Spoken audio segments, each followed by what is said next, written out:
our history of Oaklawn here in just a few moments.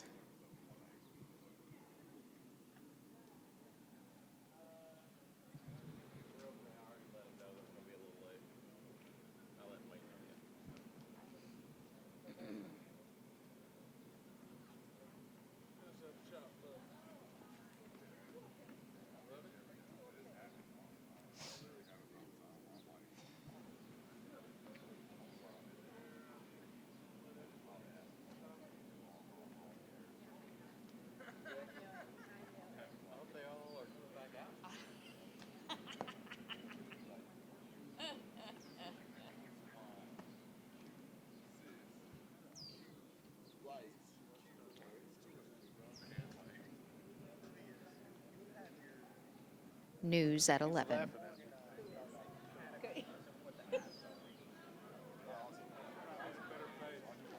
The what? I said I need a better face. Well, I have a face for radio, so you're good.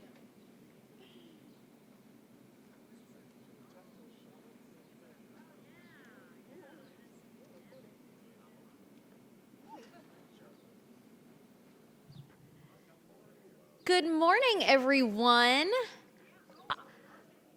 I love that I have so many Hot Springs people. Where are you guys from? I know it's a group.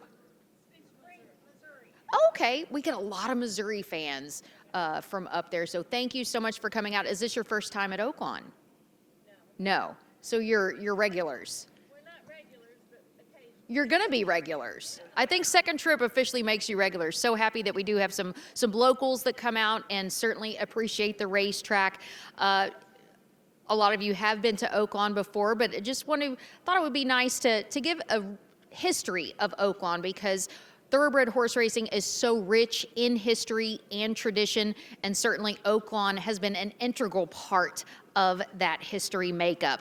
Now, Oaklawn is known best as the home of the Arkansas Derby, as it was founded in 1904. So we just celebrated our 120th anniversary. So we're very, very proud of that.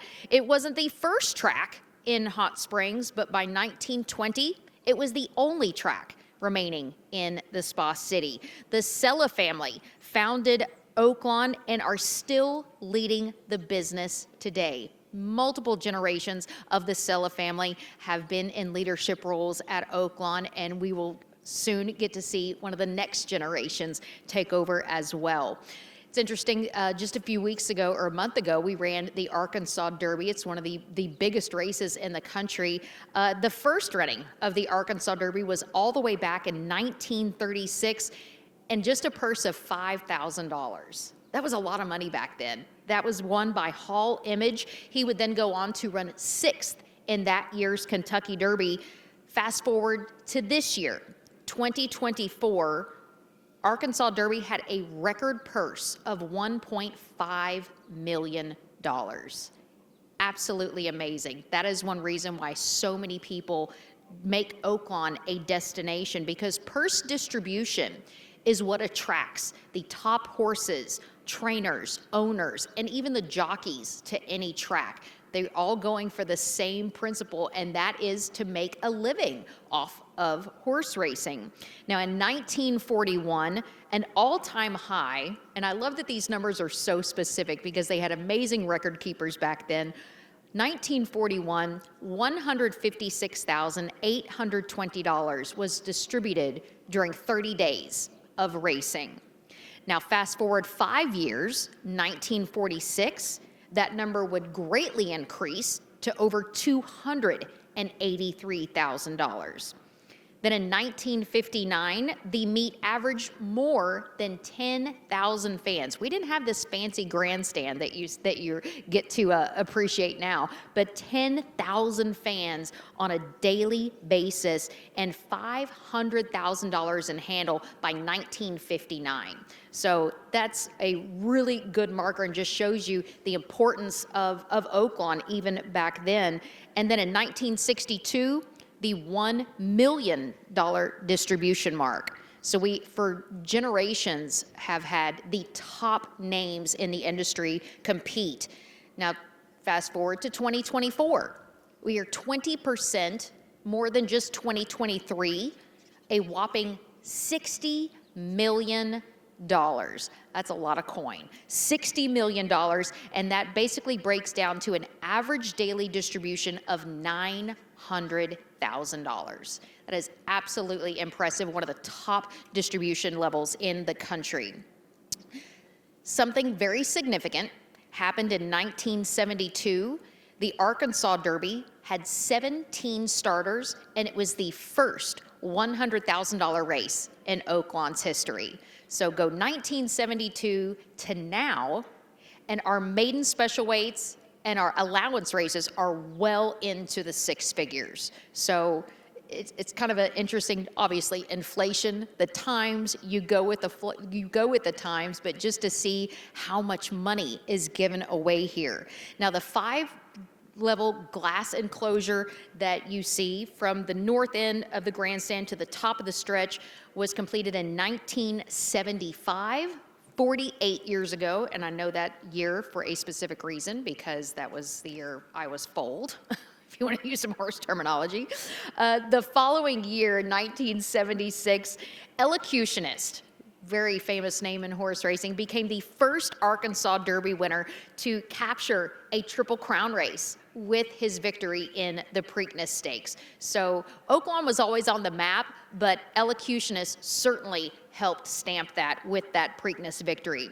Now, it is the norm to hear handicappers talk about exactas, trifectas, pick fives. That's a daily occurrence. It's almost every race that we offer. But exotic wagering, more than win, place, and show, didn't hit Oaklawn until 1987. And when you think about it, that's not that long ago. 1987, and exactas, where you can pick the first two finishers in a race, those were carded and just twice a day. So they gave you a little bit, but you had to get in on those 2 races a day. Then in 1990, Sunday racing joined our schedule. Now, Oaklawn has, for many, many years, been a pioneer in the sport in so many different aspects. In 1990, Oaklawn launched the nation's first ever merger pool that was full card simulcasting with Arlington Park in Chicago. A lot of our horsemen back in those years would make this their circuit. They would race at Oaklawn in the winter and then go race in Chicago for the summer and the fall. So that basically meant that Arkansas fans could follow those horsemen throughout the entire year. They could come to Oaklawn in the off season and wager on Arlington Park. Then in 2000, a lot of you know this, instant racing was introduced as that law was passed. And I can still remember the room that was built to house those instant racing machines. There would be a line of 30 people out the door, and they kept having to expand it. The pari-mutuel electronic system allowed players to wager on previously run races, and it's now referred as historical racing, and so many different tracks across the nation have adopted historical racing because a lot of those funds do go right back into the purse distribution of those specific tracks. Obviously, having 120 years of history, Oaklawn has been graced with some of the best names in the sport.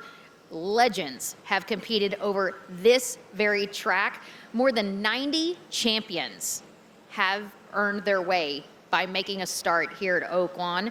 Names like Snow Chief, Monomoy Girl, Cigar, Azeri, Curlin, Gunrunner, and those are just a few. So I mentioned Elocutionist, who went on to win the Preakness, but Arkansas bred and Arkansas Derby winner. I love it because I'm an Arky bred. I love the fact that an Arky bred won the home race, the Arkansas Derby. He went on to win the Preakness as well in 1968. And the legendary Alydar. Growing up in horse racing, you hear these names, and Alydar certainly one of those. Alydar was second by a nose in the Oaklawn Handicap in 1979. In 1992, Pine Bluff defeated Lily T in the Arkansas Derby, but Lily T was not going to have that happen again, as he was then victorious in the Kentucky Derby, while Pine Bluff went on to win the Preakness, the second leg of the Triple Crown. Now, a lot of you do remember Smarty Jones that came through Oaklawn, the Pennsylvania bred. He collected a $5 million bonus when he won the Rebel, the Arkansas Derby, and then the Kentucky Derby in 2004. He had to clinch those 3 races and collected a check for $5 million. That was back in 20 years ago. It's 20 million, $5 million is still a lot of money, even to this day. $5 is in my pocket. Now, when you do enter the Oaklawn property, the racetrack, through the main entrance, you see we are now adorned with a beautiful statue of American Pharoah. He did something in 2015 that hadn't been done in 37 years. It's very, very hard to do.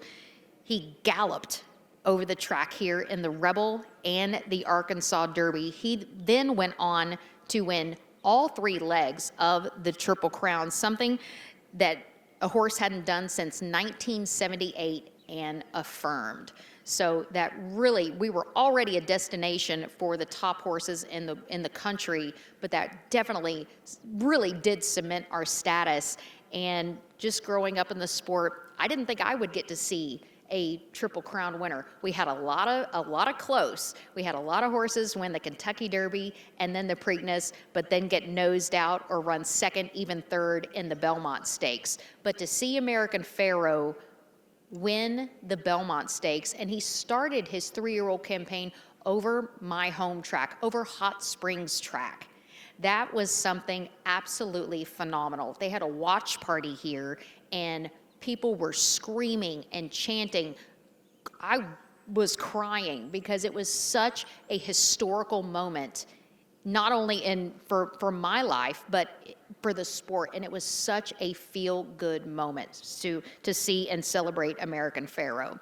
So obviously, some good 3-year-olds have graced these grounds, but some really good sprinters, the fast ones, have done so as well. In 2019, the Count Fleet Sprint winner, Matoli, would go on to win the Breeders' Cup Sprint. The Breeders' Cup, as a lot of you know, it's kind of like our Super Bowl. The best of the best, not only in this country, but around the world, compete in Breeders' Cup.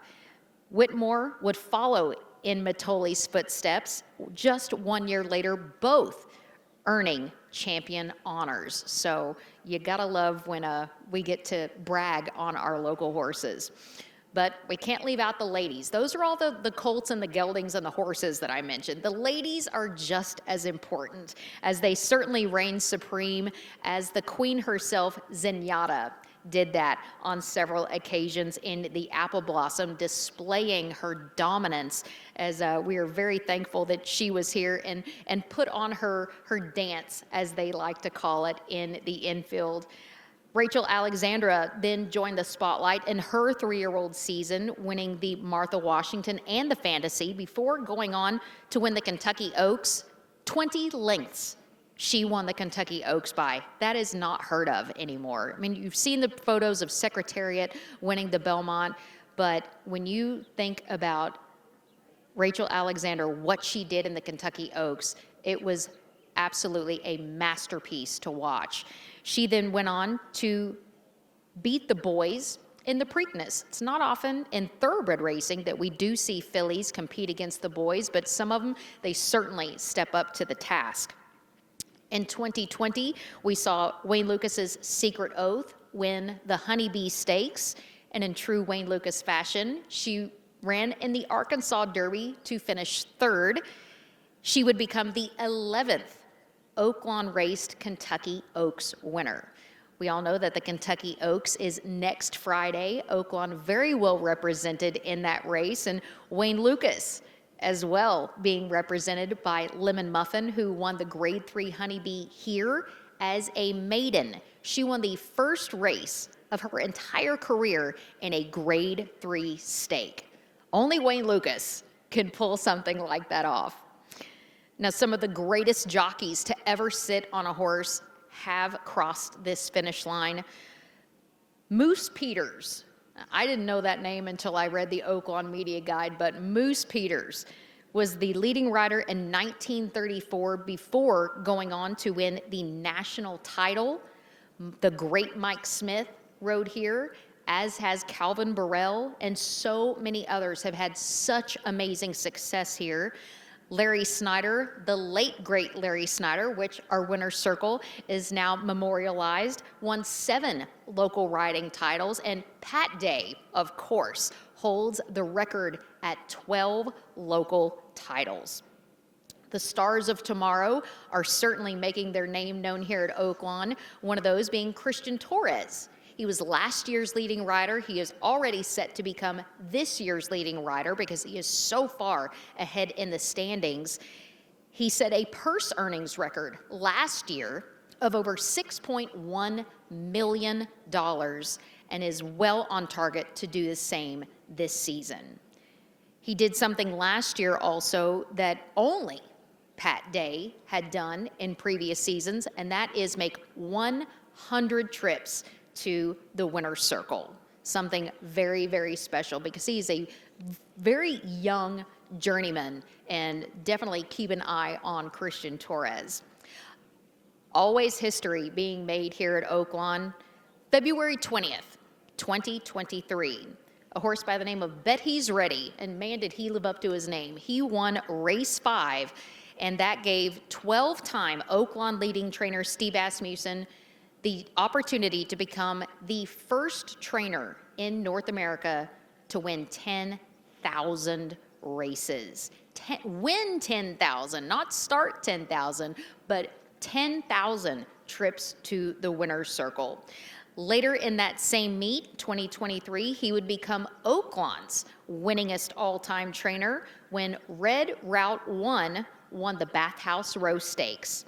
He surpassed the late Bob Holthus with win number 868. Now, Steve is still on target for another major milestone as he is on track to score the most wins in a single meet, and that record has stood for 21 years. Cole Norman, the late Cole Norman, set that record in 2003 with 71. And I don't think we had as many race days back then either. So that's been a long-standing record, and Steve is on target to break that with just 5 days of racing left.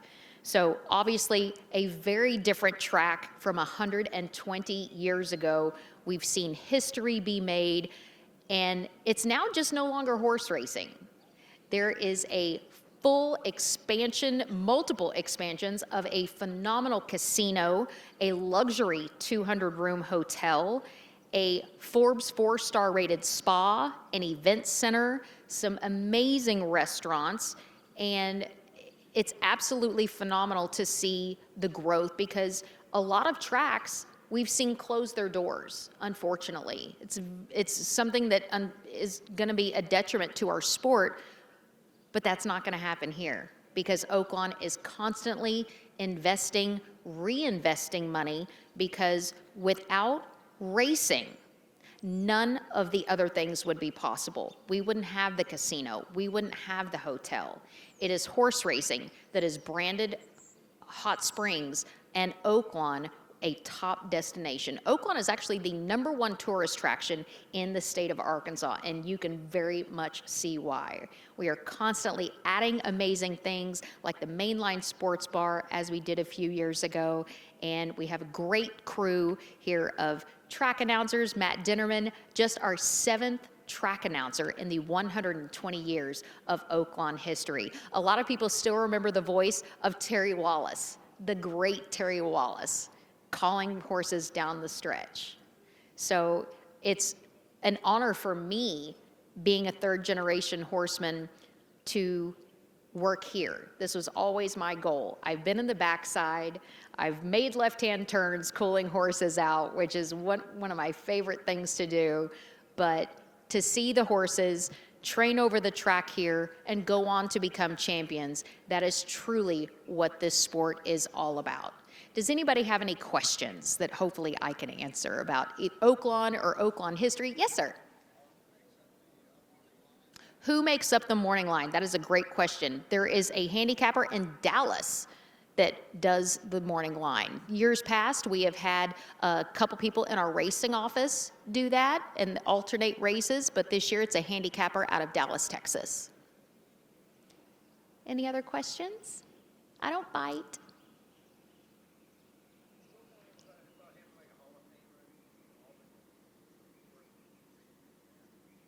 Well, he said, has Oaklawn ever thought about having a Hall of Fame? There is an Arkansas Sports Hall of Fame, and a lot of Oaklawn people are inducted into that. Pat Day, Bob Holthus, the Sellas, Eric Jackson just inducted.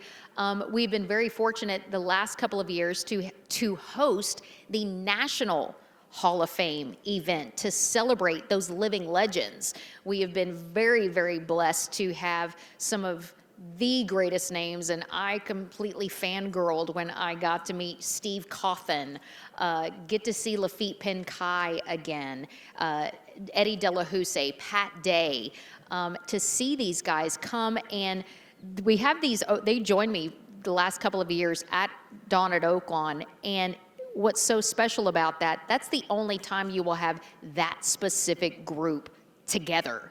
And the stories that they tell, and now that they're retired, they can kind of point the finger and tell on each other, and maybe not what they could back in the day, maybe in an interview, but so blessed to be able to have that. This year, Bill Mott came, Richard Mandela, Julie Crone, and every year it gets bigger. So next year, we'll be hosting the Hall of Fame weekend again, and it truly is a phenomenal weekend that they appreciate, the riders appreciate it just as much as the fans do, because we give them access with an autograph signing session. They get to come out and hear those stories at Dawn at Oaklawn. So we're very, very fortunate to be able to put them in an amazing hotel and have them dine in some of the greatest restaurants. So yeah, they're very blessed and thankful that Oaklawn is such a gracious host.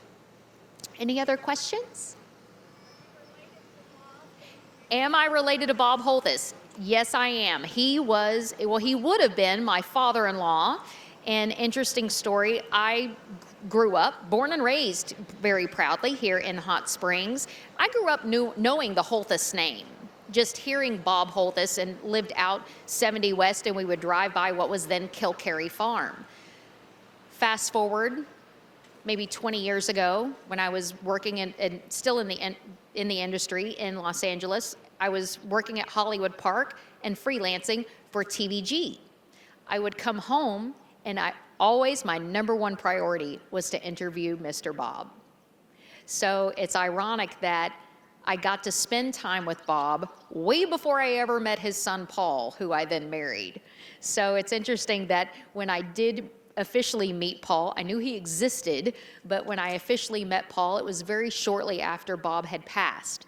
And I went up to him right here at the races at the Derby Bar and gave my condolences. And we have been together ever since. So racetrackers tend to marry racetrackers because we get that 7-day-a-week schedule. We work holidays.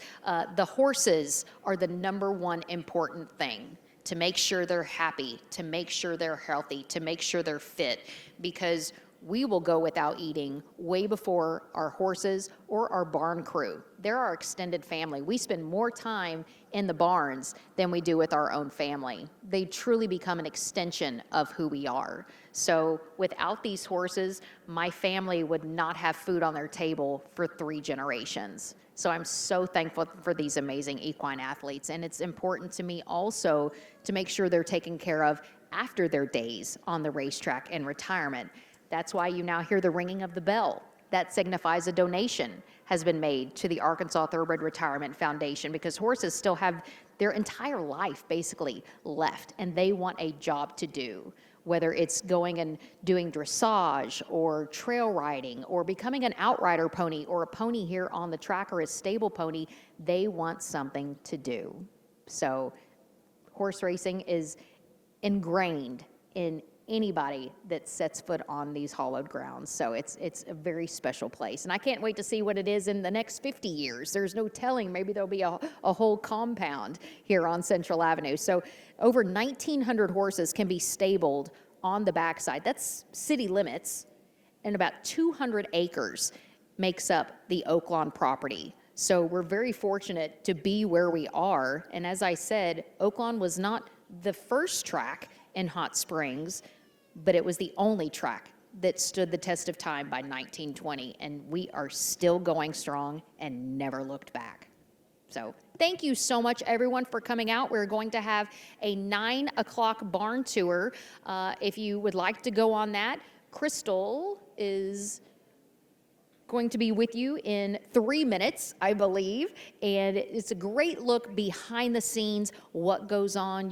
Crystal will point out trainers and jockeys. She is also my co-host that I'm very happy to work with for Oaklawn today, which does start at 11:10 today. She does have an accent. It's not mine. She's not from Arkansas, but she is Australian. She is a professional jockey and is now cutting her chops doing some broadcasting. So we're very fortunate to have her on the team this year, as we are Matt Dinnerman, who we kind of stole from Golden Gate Field. So we're very happy to have both of them. And ironically, both of them, 2/3 of my team, are both going to New Jersey this summer to be at Monmouth Park. So if you do follow horse racing, be sure to follow Monmouth Park and keep up with Crystal and Matt. So thank you, everyone, so much. This is actually the final dawn at Oaklawn. This is one of my favorite things about my job, to get to have interviewed numerous Hall of Fame trainers, jockeys, and just some of the best people in this industry.